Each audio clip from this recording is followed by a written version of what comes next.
How's it going, guys? Levi Steele here from Steele Muay Thai. Better late than never, but as promised in my Thailand travel vlogs, I would upload a video just summarising my experience in Thailand to come back and fight in Australia. Obviously, whenever I train in Australia, I'm fighting in Australia, and there's a difference between training in Australia to fight in Australia versus training in Thailand to fight back in Australia. Reason being, obviously, if you're in Thailand, things are very different when it comes to the Muay Thai as opposed to, being here in a Western country. So, yeah, just going to run through a few of those things today. A bit of a summary on what I thought about it, some advantages and disadvantages to doing what I was doing. And also, I'm going to do a little bit of a reflection on my fight also and what I thought of it. So, before we get into it, obviously the whole reason I went over to Thailand in the first place was to have no distractions, rip in, train twice a day, 3 to 6 hours twice a day, 6 days a week, 90-kilometer running, like just be another number, really. So back in Australia, I'm running my own gym, coaching, things like this, and my training quality can suffer just due to running a business. My training partners, I don't have consistent training partners all the time. They've all got day jobs, things like this. My day job's, I guess, to run the gym, so I get taken away with things for that also. And despite training 2, 3, 4 times a day, whether it's calisthenics, weights, jiu-jitsu, Muay Thai, just doing sparring, open mats, all these things, the quality can suffer sometimes just with the type of people you might be sparring or whatever.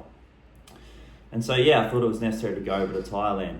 So, some of the advantages of being over in Thailand, pretty obvious. I mean, first of all, you got a really good training regime. You got an excellent training regime that's just non-stop, 2 times a week, 2 times a day, 6 days a week, no excuses. And you got all your running, and you're just constantly being tested. You knock off a training and you're focusing on how am I going to even make it to the next session. I'm that buggered. So the training regime's great. You've got circuit training 1 day a week, which is all functional training designated for Muay Thai, clean and jerks, kettlebell swings, squat jumps, these kind of things. You've got sprints. Coach is yelling at you to sprint. Some days he's chasing you in the car to make you go faster. And you got a good sense of push. Back in Australia, being the coach, I don't always get that. So it's up to me a lot. And so that's a massive advantage. You got pad holders that are designated pad holders. They come to training and they rock up and they just pad hold and then they leave. And it's like, they're not training, so they're just 100% into the pads. That is incredible. You start hitting harder, faster, sharper, better. Everything's just cracking. Like I felt my body starting to basically brace for impact as I started to hit more powerful and hard. And that was really good. We also sparred about 3-4 times a week, boxing or Muay Thai. And clinching every day is obviously a huge advantage. So the training regime overall is great. The training quality is great as well. And obviously you've got advice from legends, which, gave me some game-changing tips for myself in the long run. So it's great for learning. Fitness, obviously, through the roof. Diet as well. You cannot not lose weight in Thailand when you're training to that degree and eating what they're eating. I mean, when you're sitting on a dinner table and you're eating your food after training and the only thing that's going through your mind is like, I'm so tired, I need to go sleep. But I also need to eat as much of this food as I can because every spoonful's a few extra steps on that run tomorrow. And when you're sitting there and that's the only thing going through your mind is like, do I eat more or just do I go to sleep right now and catch some more Z's, like as many as I can? That's when you're totally immersed in it. So that's really good. The advantage is there. Another advantage, the training partners. As I said, in Australia, they're not always up to par. So always had people, I'm running and I can't catch this guy. How's he so fast? Like, how's he got that much in the tank? then other days I'm like running really well and I'm looking behind me thinking, yeah, they're nowhere near me, and they're right on my tail. And you know, you got good push. Everybody's over there. They're serious. There's no day jobs. They're over there to train, and that's what they do. And you know, they've probably got 7 months worth of savings to be in Thailand, and that's just, you know, so you've got, you know, you're immersed in just more better quality Muay Thai. Disadvantages. So the disadvantages to being in Thailand, I found, obviously being away from my team. Being away from my team was a huge one, because when I came back, you know, I couldn't take all my cornermen with me, unfortunately. I couldn't take some of my fighters with me, unfortunately. So coming back and not being totally on the same page with them I found this was obviously a clear issue. Coming back and having a different pad holder to warm me up for fights was definitely a big issue. I could feel a difference in how hard I'd been hitting upon coming back versus how hard I used to hit with that particular, you know, with those particular pad holders. And you know, it was also a little bit different for the corner to give you advice when they don't know what you've been drilling. So that's another disadvantage. Now, one of the biggest disadvantages I would have to say is, you know, when you're in Australia, you know, we're obviously westernized, everyone boxes here, whether it's, you know, even if it's Muay Thai, they box, you know, and they're more inclined to throw a little 3-piece combo with a leg chop on the end and cut an angle. And although I'm used to sparring that, it's pretty, you know, whatever, it's pretty normal. That's the positive to me being super tall, is that everybody fights me the same way. And so sometimes when they actually choose to do something different, I'm like, oh, this is a relief. It sort of feels better in my brain just to mix it up a bit. But that's the big thing, is everyone in Australia boxes. So going over to Thailand, the first thing they do is they take your boxing guard away, and they sort of make you play out long and have this, it's a Thai guard, it's more Thai. In Thailand, they kick to the body, and it's more exchanges, and it's technical. And in Australia, it's not uncommon for people to just hear the bell and blast, even though it's a 5-round fight or whatever they've got to do. And they're just going to blast, and they're going to take it home. And you know, for whatever reason they do that, I'm not really sure, but you tend to have sloppier, scrappier fights that consist of more punching, and that's a problem with the Thai guard. So I actually warned my cornermen about that. I said, I'm going to come back with a low guard. It's just inevitable. They didn't, like, I'd start shadow boxing and they're like, no boxing guard. They kept changing my guard, and I was like, oh.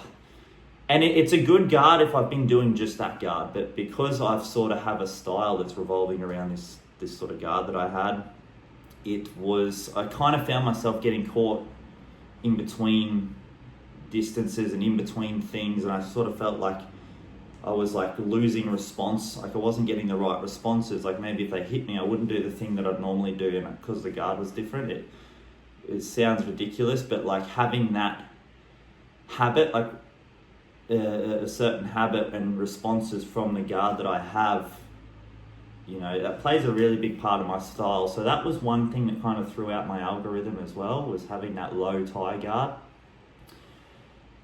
And yeah, but like I said, we did warn the corner about it and said, I'm probably going to take some shots, and we'll just whatever, we'll do our best. Now, so that, you know, so I'd say that was a little bit of a disadvantage. Now, if you were to fight, I haven't fought in Thailand, but if you were to train in Thailand and fight in Thailand, that guard's awesome. But when you come back in Australia and when everybody just wants to punch your head off, it's a little bit different. So there was that. And yeah, I think the next disadvantage I found, now this is personal for me, we didn't spar enough in Thailand. I love sparring, and as I said, I spar. I train 2, 3, 4 times a day. I spar and I clinch, and if it's not that, then I'm doing jiu-jitsu, rolling, and I do this every single day. So I live my days in combat all the time, and I'm really comfortable doing this.